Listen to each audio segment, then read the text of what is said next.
नमस्कार, स्वदेश न्यूज देख रहे हैं आप। मैं हूं आपके साथ राखी और बात करेंगे हंगामा क्यों बरपा। मध्य प्रदेश विधानसभा का बजट सत्र चल रहा है। सत्र के 7वें दिन विधानसभा में विपक्ष ने जमकर बवाल किया है। हालात ऐसे बने कि विपक्ष ने 3 बार सदन से वॉकआउट किया और इस दौरान ऐसा भी हुआ कि सत्ता पक्ष के विधायक ही मंत्रियों के खिलाफ आ गए और आरोप लगाया कि सरकार के मंत्री पूर्व मुख्यमंत्री दिग्विजय सिंह के इशारे पर काम कर रहे हैं। बजट सत्र के 5वें दिन भी सत्र शुरू होते ही हंगामा शुरू हो गया। विधानसभा में प्रश्नकाल शुरू हुआ और 15 मिनट के अंदर ही कांग्रेस ने 3 बार सदन से वॉकआउट कर दिया। पहला वॉकआउट सवाल का जवाब मिलने के बाद हुआ और उसके बाद साउंड सिस्टम को लेकर भी वॉकआउट किया। इन 2 वॉकआउट के बाद जब जयवर्धन सिंह समेत कांग्रेस विधायकों को यह कहते हुए वॉकआउट कर दिया कि मंत्री सवाल नहीं समझ पा रहे हैं, इसके साथ ही कांग्रेस ने पुरानी पेंशन बहाली को लेकर भी सदन से बहिर्गमन कर दिया। सदन में प्रथम बार के विधायकों को सवाल पूछने का मौका दिया गया था, लेकिन इस दौरान आधा दर्जन विधायक अपने सवाल पूछने के समय ही सदन से गायब रहे। सदन में विधानसभा में प्रथम बार के विधायकों की अनुपस्थिति को लेकर विधानसभा अध्यक्ष गिरीश गौतम ने नाराजगी जताई है। उन्होंने कहा कि प्रश्नकाल में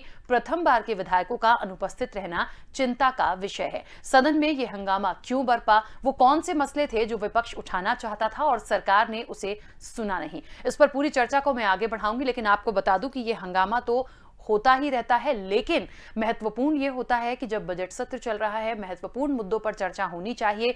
क्यों नहीं हो पा रही है, क्यों यह हंगामा बार बार होता है, विस्तार से चर्चा करेंगे। हमारे साथ मेहमान मौजूद हैं। सबसे पहले मैं आपका परिचय करा दूं। भारतीय जनता पार्टी के विधायक हैं रघुनाथ मालवीय जी। रघुनाथ मालवीय जी, बहुत स्वागत चर्चा में जुड़ने के लिए। और कांग्रेस विधायक राकेश मावई जी हमारे साथ हैं। राकेश मावई जी, आपका भी बहुत स्वागत है।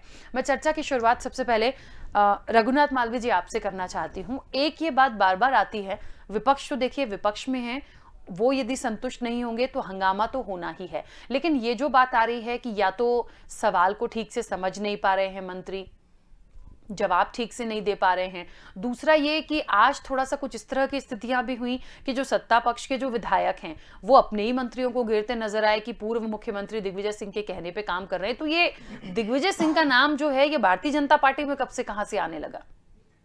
देखिए राखी जी, आज विधानसभा में हमारे शर्मा जी ने प्रश्न लगाया था और प्रश्न में मंत्री जी उत्तर भी दे रहे थे, लेकिन बीच में कहीं से पत्र माननीय दिग्विजय सिंह जी का आ गया और उन्होंने कहा कि माननीय दिग्विजय सिंह जी ने पत्र लिखा है कि इसमें इस काम को रोका जाए। ये पत्र उन्होंने हमको भी बताया गया, लेकिन अपन उस बात को मानते भी नहीं है। कोई भी पत्र लिख देता है, करना धरना तो सरकार को है और सरकार उसमें संज्ञान भी ले रही है। और कहा भी है हमारे मंत्री जी ने भी कि हम इसको जल्दी जल्दी इस काम को हम निपटाएंगे और समय अवधि में निपटाएंगे, ऐसा मंत्री जी ने जवाब भी दिया है। ठीक है। और ये जो बार बार बात आ रही है, विपक्ष का ये आरोप होता है कि सवाल को समझ नहीं पाते हैं और जवाब से संतुष्ट नहीं है विपक्ष कहीं भी। देखिए, विपक्ष तो जवाब से संतुष्ट हो ही नहीं सकते, उनको तो गदर करने का आदत पड़ गई है। जैसे माननीय हमारे वित्त मंत्री जी बजट पेश कर रहे थे, बजट पेश किया, उस समय भी माननीय हमारे कांग्रेस के साथियों ने आसन जी के पास जाकर बराबर 1 घंटे तक लगातार उन्होंने हंगामा किया। वो भाषण ही नहीं सुनना चाहते थे, बजट पेश कर रहे हैं वो नहीं सुनना चाहते थे। अब गलती किन में है भैया? आप विरोधी दल के लोग हैं तो विरोध तरीके से किया जाता है, हंगामा करने से थोड़ी होता। और ये आम बजट है, ये जनता, मध्य प्रदेश की जनता के लिए बजट था और इस बजट पर आप बहस करें, मैं बजट पे आप जो भी कहना चाहें कहें, लेकिन जब बजट प्रस्तुत हो रहा था उस समय ने हंगामा मचाया। और आज भी जो 2-3 बार गए, कोई मतलब नहीं, इनके पास कोई जवाब नहीं है, इनके पास कोई विकास की चीज़ नहीं है, इनके पास कोई ऐसी योजना नहीं है जो कि ये सदन में रख सकते। लेकिन हंगामा करना इनकी पुरानी आदत पड़ी हुई है, झूठ बोलने की इनकी आदत पड़ी हुई है। अब उसमें सदन और हमारा सत्ता पक्ष उसमें क्या करे, लेकिन उनकी आदत पड़ी है, वो तो करते ही रहेंगे। ठीक है राकेश मावई जी, मुझे ऐसा लगता है कि बार बार ये बातें आती हैं कि सिर्फ और सिर्फ हंगामा करने की आदत हो गई है विपक्ष को, वो कोई चर्चा प्रॉपर तरीके से होने नहीं देना चाहते। नहीं नहीं, ऐसा मैं, जैसा कि विधायक जी ने कहा, इस बात से मैं कतई सहमत नहीं हूँ।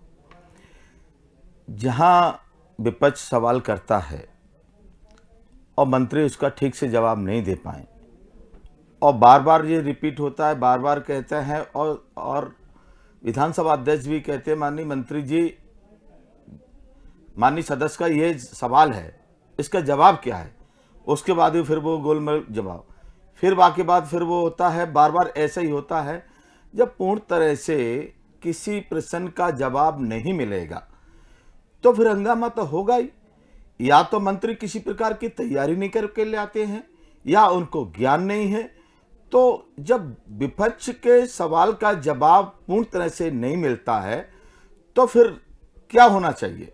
जबकि विधानसभा अध्यक्ष कहते हैं कि मंत्री जी, माननीय सदस्य का ये प्रश्न है, इसका जवाब क्या है, लेकिन उसके बाद मामला गोलमाल जवाब का है। तो जब संतुष्ट नहीं होगा तो हंगामा तो होगा, क्योंकि मंत्रियों की तैयारी नहीं है। और जहाँ तक बात आती है, जैसे माननीय विधायक जी ने कहा कि बजट के दौरान, तो मैं कहना चाहता हूँ, मैं पूछना चाहता हूँ, आखिर से मध्य प्रदेश की जनता पर कितना कर्ज डाला जाएगा। ये मध्य प्रदेश की जनता आखिर यहाँ तक तो अपने सीने तक तो वो कर्ज में डूब चुकी है, अब क्या बिल्कुल सिर से ऊपर होगा। इस बजट में टोटल जो बजट था बिल्कुल पूरा जनता के ऊपर वजन था, और इस बजट में पूरा ये बजट बिल्कुल कर्ज भरा बजट था, और कर्ज से डूबी ही सरकार, और सरकार के साथ जनता को डूबने का काम इस बजट में किया गया। अच्छा, एक बात और जो इस पूरे मैं चर्चा के दौरान देख रही हूँ, बहुत सारे मुद्दे ऐसे होते हैं जिस पे रोज रोज चर्चा करने की कोशिश होती है, बट उसका निराकरण नहीं हो रहा है। जैसे राकेश मावई जी, एक बात और, पुरानी पेंशन स्कीम का मामला है, कुछ स्टेट में हो गया, यहाँ नहीं ही हो पा रहा है, मतलब नहीं ही हो पा रहा है। क्या हो रहा है, मतलब बात ही नहीं करना चाह रहे या जवाब नहीं देना चाह रहे? देखिए, मैं आपको बताऊं, पुरानी पेंशन लागू के लिए पड़ोसी हमारा राज्य राजस्थान में इसको लागू किया गया, पड़ोसी हमारा राज्य छत्तीसगढ़ उसमें लागू किया। तो विपक्ष की ये मांग थी, जब आसपास की जो हमारे पड़ोसी राज्य हैं वहां की सरकार इसको लागू कर रही है, तो हमारी मध्य प्रदेश की सरकार क्यों नहीं लागू कर रही, इस पर क्यों नहीं जवाब दे रही। क्योंकि अब इसका जवाब नहीं आएगा, इसको लागू नहीं किया है, तो विपक्ष तो आखिर आम जन की भावना को, आम जनता की भावना को लेकर, चाहे वो सदन से बाहर जाएगा, चाहे बायकॉट करेगा, चाहे सदन में उसका विरोध करेगा। ये हमारा कर्तव्य दायित्व है, हमारा अधिकार है, जिसकी अधिकार की लड़ाई हम सदन में लड़ते हैं, सदन के अंदर लड़ते हैं और सदन के बाहर लड़ते हैं। अच्छा, एक बात और आई है इस बजट सत्र के दौरान, 2-3 बार मैं सुन चुकी हूँ कि जो कांग्रेस के विधायक हैं उनको क्या दबाने की कोशिश है, उनको सुनना नहीं चाहते, या उनकी जो समस्याएं हैं या उनकी जो बातें होती हैं वो सत्ता पक्ष टोटली इग्नोर करता है। क्या ये सही है? देखिए, निश्चित तौर पर आप ये बात बिल्कुल ठीक कह रही हैं, क्योंकि चाहे हमारा प्रथम बार का विधायक हो और चाहे हमारे सेकंड बार का हो, चाहे हमारा उससे भी सीनियर विधायक हो, क्योंकि जब सवाल वो करते हैं तो सत्ताधारी मानी मंत्रीगण उस सवाल का जवाब ना देते हुए उल्टा उनसे सवाल करती हैं, तो बल्कि प्रश्न हम कर रहे हैं तो जवाब आपको देना चाहिए। उसमें आप पूर्ण तरह से जवाब नहीं दे पा रहे ठीक करने, और बल्कि उस माननीय सदस्य को उलझाने की बात कर रहे हैं, तो ये सदन में इस प्रकार का होता है जो नहीं होना चाहिए। ठीक है रघुनाथ मालवीय जी, 2 बातें आई हैं। एक तो ये पुरानी पेंशन स्कीम का मामला सुलझ नहीं पा रहा, और दूसरा एक बात वो एक्सेप्ट भी कर रहे हैं कि क्यों कांग्रेस विधायकों के साथ ये भेदभाव। ठीक है, आज सरकार में ना सही, लेकिन निश्चित तौर पर जनता ने उनको भी चुना है, अधिकार उनका भी अपने क्षेत्र की समस्याओं को उठाने का है, कोई मुद्दों को उठाने का है, उनका हक भी उतना है जितना बीजेपी विधायकों का है। अंतर सिर्फ इतना है कि आप सत्ता में हैं, वो विपक्ष में है। देखिए, हमारे माननीय विधायक जी ने कहा है कि पुरानी पेंशन के लिए जब प्रश्नकाल चल रहा है, प्रश्नकाल में आपको समय मिलता, प्रश्नकाल के बाद आप मुद्दा उठाते, आपको चर्चा उसमें कराते, लेकिन इन्होंने काम ये है कि प्रश्नकाल चलता हो, और हमारे जो नए विधायक हैं उनके बहुत सारे लोगों को प्रश्न लगे थे और वो बेचारे पहली बार बोलना चाह रहे थे, पर उनको दबाने का काम भी कांग्रेस के हमारे मित्र लोगों ने किया। तो वो तो और अनुपस्थित थे ना नहीं, रघुनाथ मालवीय उपस्थित जी? नहीं थे। वही तो बात, जब वो गदर करने वॉकआउट किया उन्होंने, जब मैं यही तो कह रहा हूँ जो प्रश्नकाल चलता हो उस समय इस प्रकार की वो गतिविधियां नहीं होना चाहिए। लेकिन इनको जब प्रश्नकाल समाप्त होने के बाद अपना प्रश्न रखते माननीय अध्यक्ष जी से बात करते कि भाई हमें ये पुरानी पेंशन के लिए चर्चा करना है, तो चर्चा कर माननीय अध्यक्ष जी उस पर चर्चा कराते। लेकिन चर्चा तो नहीं हुई और प्रश्नकाल में हंगामा करना शुरू कर दिया। अब बहुत सारे विधायक विचार रह गए और जो उन्हें प्रश्न लगाने थे वो खत्म हो गए उनके। जब तक 12 बज गई, 12 बजे बाद प्रश्नकाल समाप्त हो जाता है। और रहा सवाल ये, अभी भाई साहब ने कहा कि मध्य प्रदेश को डुबाने का काम, जनता को डुबाने का काम की बात आपने कही है।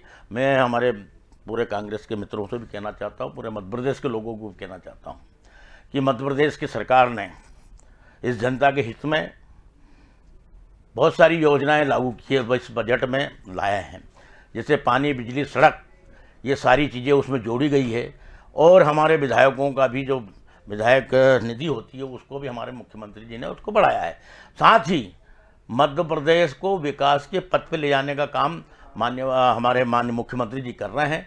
और इसमें हमारे गरीब हो, किसान हो, व्यापारी हो, सबको इस बजट में समावेश किया गया है ताकि मध्य प्रदेश और ऊंचाई पे जाए। मध्य प्रदेश के जो बीमारी राज्य, इनके सरकार में बीमारी राज्य कहा जाता था, लेकिन इस 15-17 साल के अंदर जो विकास हुआ है, जो विकास की गंगा बह रही है। और मैं तो माननीय अटल बिहारी वाजपेयी जी को भी धन्यवाद देना चाहता हूं कि हमारे जो किसान भाई थे, अगर वो किसान क्रेडिट कार्ड नहीं चलाते तो आज भी हमारे मध्य प्रदेश के किसान कर्ज में डूबे होते।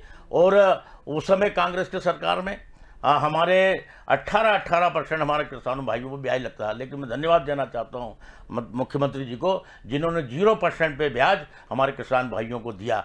और साथ में हमारी बहुत सारी योजना, फिर हमारे माननीय अटल बिहारी वाजपेयी ने प्रधानमंत्री सड़क योजना चलाई। तो आज वो पूरे मध्य प्रदेश में, पूरे दुनिया में आज हमारे देश में पूरे रोडें बन चुकी हैं। 500 तक की आबादी के गांव तक प्रधानमंत्री सड़क योजना का लाभ हमारे गांव के लोगों को मिल रहा है।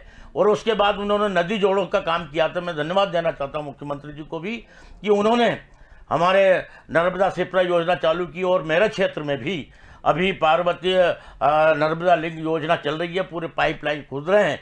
और लगभग 1574 करोड़ रुपए की योजना मेरे क्षेत्र, विधानसभा क्षेत्र में है। हमारे हर खेत को वहाँ पानी दिया जाएगा। और हमारे उस समय भी, पहले भी हमने मध्य प्रदेश हमारे विधानसभा क्षेत्र में भी पानी की पूरी इंतजाम किया कि आज हमारे किसान भाई और हमारे मुख्यमंत्री कहते हैं कि हम किसानों की दुगनी आय करेंगे, तो हम दुगनी आय तो कर चुके हैं। और किसानों को अभी बहुत बड़ा मुआवजा भी पूरे मध्य प्रदेश के किसान भाइयों को मिला है।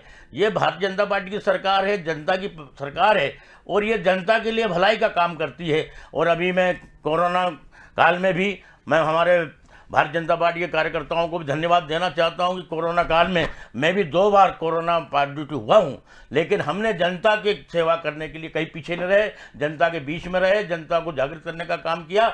और तो और हमारे जो समाज सेवी संगठनों थे, उन्होंने हमारे लॉकडाउन के समय में भी उन लोगों ने भोजन की व्यवस्था की गई, कोई भी भूखा ना रहे, ऐसे हमारे मध्य प्रदेश मुख्यमंत्री जी का ऐलान था कि हमारे कार्यकर्ता, सोसाइटी समूह या हमारे दानदाताओं के द्वारा सब भाइयों को जो गरीब थे उनको घर घर तक भोजन देने का काम किया। और मध्य प्रदेश में 5 महीने का फ्री में राशन देने का काम मध्य प्रदेश की सरकार ने किया ताकि कोई गरीब आदमी भूखा ना सोए। ये सारी व्यवस्था भारतीय जनता पार्टी की सरकार ने हमेशा किया है और करते रहेंगे। और हम आज भी ये जो बजट पेश हुआ है, बजट पे आज भी चर्चाएं हुई, भाई हमारे सत्ता पक्ष और विपक्ष ने दोनों ने अपना तर्क वितर्क किया है। जो जोड़ने लायक होगा हमारे माननीय वित्त मंत्री जी उसमें जोड़ेंगे। पर मध्य प्रदेश की जनता को खुशहाली रखने के लिए ये बजट शानदार है, बजट दमदार है। बजट में जनता को बहुत सारी सुविधाएं मिलेगी। मैं तो धन्यवाद देना चाहता हूं मुख्यमंत्री जी को, धन्यवाद देना चाहता हूं वित्त मंत्री जी को, जिन्होंने इतना अच्छा बजट पेश किया है। इसके लिए मैं भारतीय जनता पार्टी को बहुत बहुत बधाई देना चाहता हूं, मुख्यमंत्री जी को बधाई देना चाहता हूं। कुछ कहना चाह रहे राकेश जी? देखिए, मैं आपको बताऊं, जहां तक बात करी हमारे माननीय विधायक जी ने, साथी ने, विधायक निधि की, तो मैं पूछना चाह रहा हूं, माननीय मुख्यमंत्री से कहना चाहता हूं आपके माध्यम से, आप पड़ोसी राज्य से आप देखिए, राजस्थान में 5 करोड़ विधायक विकास निधि की, छत्तीसगढ़ ने 5 करोड़ विकास निधि की, और मध्य प्रदेश सरकार मात्र 1 करोड़ कर रही है, यानी कि टोटल 3 करोड़। हमने कल मांग की, जब मुख्यमंत्री जी ने उनका धन्यवाद दिया, लेकिन हमारी मांग थी कि 5 करोड़ भी विधायक विकास निधि की जाए, क्योंकि 3 करोड़ में काम नहीं हो पा रहा है, क्योंकि बड़े क्षेत्र होते हैं और कई पिछड़े हुए क्षेत्र हैं, उनमें विकास नहीं। तो हमारी मांग है कि आप उसमें 5 करोड़ आप विकास निधि करें। दूसरी बात, जिस प्रकार से सरकार चुनी हुई किसी की हुई, चाहे किसी दल की हो, सरकार संपूर्ण मध्य प्रदेश के आम जनता की होती है, और हर विधानसभा से हर विधायक, चाहे वो सत्ता को चाहे विपक्ष का हो, चुन के आता है। लेकिन ये पहली बार देखा है और पहली बार ये सामने आया है कि जो सत्ता के विधायक हैं, उनके में तो आपने 10 से 15 करोड़ के विकास कार्य उसमें शामिल किए हैं और उसमें आगे उसमें बढ़ाया जा रहा है, और जो विपक्षी पार्टी के विधायक हैं, उनमें आपने भेदभाव क्यों किया है?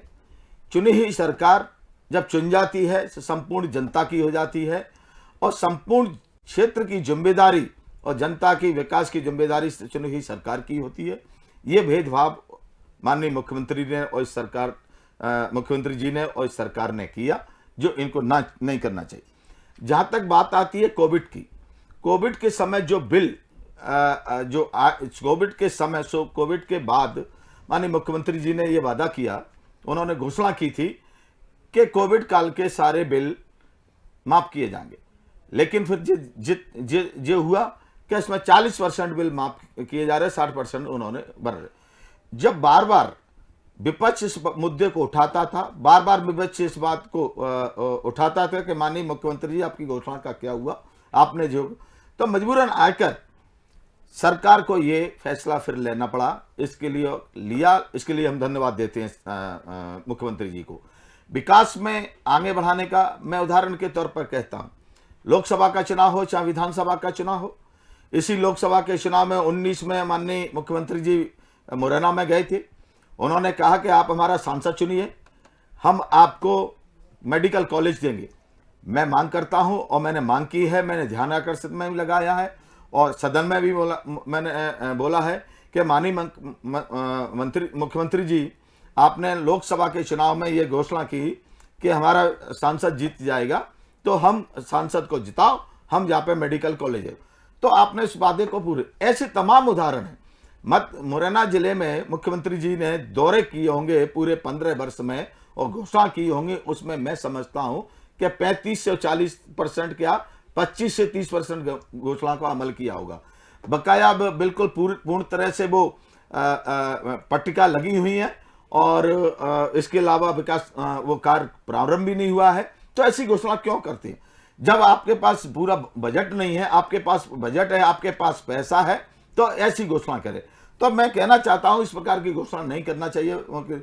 जहां तक बात आती है इस बजट की, जो इस बजट में जो बजट आया है, तो इस बजट में स्पष्ट तौर पर दोहरी नीति दिखाई जा रही है। इस बजट में सत्ता और विपक्ष का स्पष्ट उसमें दिख रहा है कि सत्ता के ज्यादा काम है, विपक्ष के काम ही नहीं है, और हुए तो एक नामात्र में 1 या 2 काम हो बकाए। तो हमारी मांग है कि चुनी हुई सरकार जनता की होती है, किसी व्यक्ति की नहीं होती है।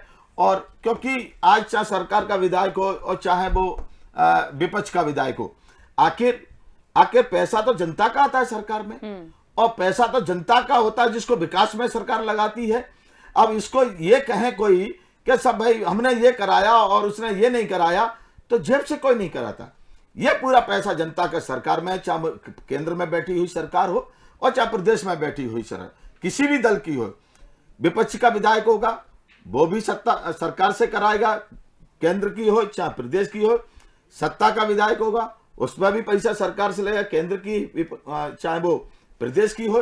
तो सामान्य रूप से समान तरीके से देखना चाहिए चुनी हुई सरकार को, ना कि उसमें पक्षपात होना चाहिए। ये मेरा कहना है और ये मैं सीख देना चाहता हूं माननीय मुख्यमंत्री जी को, मध्य प्रदेश सरकार को। ठीक है।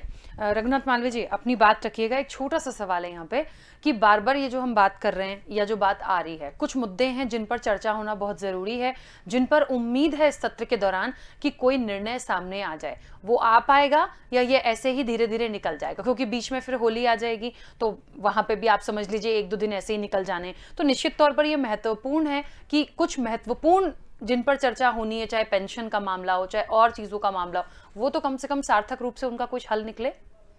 देखिए, पेंशन का मामला का भी हल निकलेगा। अभी हमारे भाई ने कहा, विधायक जी ने, कि कम से कम 5 करोड़ विधायक निधि होना चाहिए। मैं माननीय विधायक जी को बताना चाहता हूँ कि जब 2003 में जब चुनाव हुए थे, उसके पूर्व में माननीय दिग्विजय सिंह जी की सरकार थी। उस समय मैं भी विधायक बन चुन के आया था। मात्र 40 लाख रुपया विधायक निधि होती थी। फिर हमारी सरकार ने उसको फिर 80,000 की, 80,000 के बाद फिर 2 करोड़ की। तो हम दूसरे राज्य की तुलना हम क्यों करें, हम तो हमारे राज्य की तुलना करें। और फिर भी मैं धन्यवाद देना चाहता हूं कि 2 साल के कोरोना काल में आर्थिक हम रूप से बहुत हमारी सरकार भी कमज़ोर हुई है, सारे जनता भी कमज़ोर हुई है, और सारी फैक्ट्रियां या जो भी आमदनी होना चाहिए थी वो नहीं हो पाई। फिर भी उसके बाद भी उन्होंने 2 करोड़ की जगह 3 करोड़ किया गया है, और साथ में सुरक्षा अनुदान को भी 15 लाख से 50 लाख रुपए तक किया है, कि ताकि हमारे विधायक, चाहे कांग्रेस के हो, भाजपा के हो, कहीं भी किसी दुखी दर्द को देखेंगे तो 2,000, 5,000, 4,000 की उसको मदद करेंगे। इसलिए उनको भी भारतीय जनता पार्टी, हमारे वित्त मंत्री जी को और हमारे मुख्यमंत्री जी को धन्यवाद देना चाहता हूँ। साथ ही हम कोरोना नहीं होता तो आपकी बात को मानी जाती है, सरकार मानती हो, 5 करोड़ रुपए भी करने में हमारे मुख्यमंत्री जी पीछे नहीं रहते। साथ ही ये जो बजट सत्र अपना चल रहा है, बजट सत्र पे हम जो भी अच्छा हो सकता है, जो सरकार अच्छा करना चाहती है, वो सारे काम होंगे। कोई भी, और आपने भी किया कि घोषणा की है, मुख्यमंत्री जी घोषणा की है, मैं बताना चाहता हूं, अगर हमारे मुख्यमंत्री जी ने घोषणा की है तो निश्चित रूप से वो पूरी की जाएगी। इसमें कोई शक नहीं कि हमारे मुख्यमंत्री घोषणा करते पूरी नहीं होती है। घोषणाएँ पूरी होगी, और जनता के भलाई में जो और भी अच्छा हो सकता है वो हम काम करने का प्रयास कर रहे हैं। इसमें कितनी कोई गलती हमारी सरकार नहीं करेगी।